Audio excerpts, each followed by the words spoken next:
Hi, it's Alaska Granny. Today I wanted to share some tips and tricks about water storage. Lots of us have questions about how to store water, what's a great container to store it in, how much water is enough, how do we know our water is going to be safe? Can water expire? And the answer is no. Water doesn't expire, but what happens is water is made up of H2O. So part of it is oxygen. The oxygen can actually almost evaporate out of the water. Remember setting a glass of water next to your bed at night and when you woke up in the morning it tasted flat? That's because the oxygen has escaped. But you can put the oxygen back into the water. If you take 2 glasses, pour it back and forth, you're re-oxygenating it and then it tastes fine again. So that's a quick tip to knowing how to help your water taste better. If you normally use water out of your kitchen faucet and it's safe to drink, you don't need to treat any water that you fill your barrels or containers yourself. The water coming into your home is already safe to drink. Your water can become contaminated if you see that it has anything floating in it, any type of bacteria or algae, anything that looks suspicious, or if your water ever smells off, then you need to replace it. Part of those problems come from what kind of container you store the water in. What kind of containers are safe to store water? Well, there's always containers that are designed for water storage. Make a good head start on your water storage by purchasing some bottled water. It's going to come in adequate containers. Then maybe you want to purchase a container that's designed to hold water.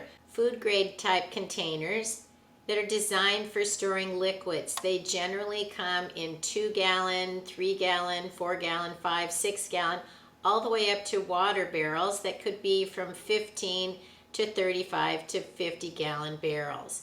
The barrels and jugs are usually blue and they have an opaque side. They're not see-through because the part of the reason that water becomes filled with things like algae is from sunlight. So you can find 5-gallon containers that are clear in the store. You need to store them in a dark place so that the light can't cause algae to grow in your water. That can be as simple as storing it in a dark basement, storing it in a cupboard, storing it with a cover over it, even something as simple as a large black plastic bag. You can also fill up containers that you have around your house. One good way to store water is in your empty canning jars. If you have empty soda pop bottles or flavored waters, clean those out and use those to store extra water. There's a caution to that because intense flavors from things like Gatorade and colas can remain in the plastic, and so then your water, no matter how fresh your water is going to take on the scent from that bottle or container. However, we are going to need water for things like hygiene and dishwashing, and so not all water that we store is going to be used for drinking. You can fill up some of those type of containers like Gatorade or soda pop, store them under the sink in your bathroom. Stash a few under the kitchen sink so that you have water in a place that you would need it should you run out or for some reason the water stops running. It's not a good idea to store water in something like an empty milk jug. You can never get all of the contaminants out of an empty milk jug. Plus, they're just not sturdy. Those are going to burst. If they fall, they break. Don't waste your storage space storing things incorrectly. Make the greatest use possible out of your prepping supply areas. How much water do we need to store? You need 1 gallon per person per day for a minimum of 3 days. Is a 50-gallon barrel enough? Well, it depends on how many are in your family and how long you want to store water. If you're one person, 50 gallons would be a nice supply.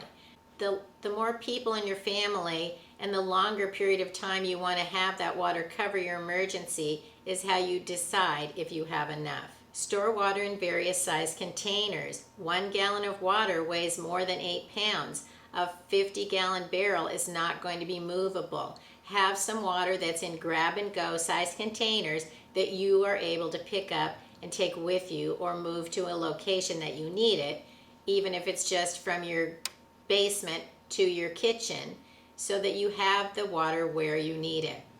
If you do have water barrels, make sure you have a bung wrench so that you can open the barrels, and then some kind of a siphon hose or a pump to be able to access the water and use it.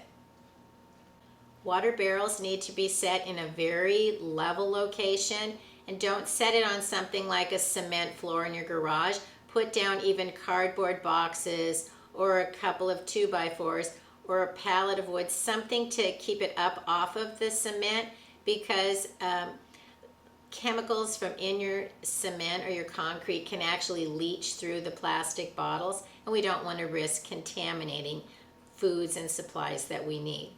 Never stack a barrel on top of another barrel. They're just too heavy and they're not designed to carry such a load. Then the final most important element of water storage is to have some kind of water filter and purifier. The amount of water that we can store simply can't be enough for how much we would actually need in a protracted emergency. Have a way to purify water, whether it's bleach, whether it's tablets. Get some kind of water filter. Make sure any water purifier or filter that you choose takes out all of the impurities. You want to make sure that it gets out bacteria, viruses, cysts, and purifies the water to a safe drinking level. My family's favorite that we use in our home all the time is a Berkey water filter. You fill up the top, it has black carbon filters. The Berkey water filter is a great in-house unit that holds a lot of water. It's gravity fed. You can take water from any source, and the filters are absolutely fantastic of clearing out any contaminants. You should also have some kind of a filter for your bug out bag and your emergency kit in case you have to evacuate or leave your home.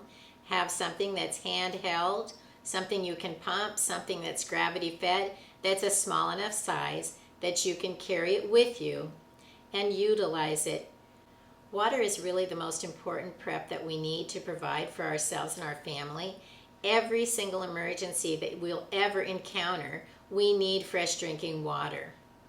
So whether you're planning for a forest fire, an apocalypse, a snowstorm, or even just a power outage, if the water is no longer flowing into your home, you need to have a few containers of water on hand to get you through until you can figure out what to do next. Find some containers today, take an inventory of your water, and make sure that you're providing the things you need so you're prepared for whatever comes your way.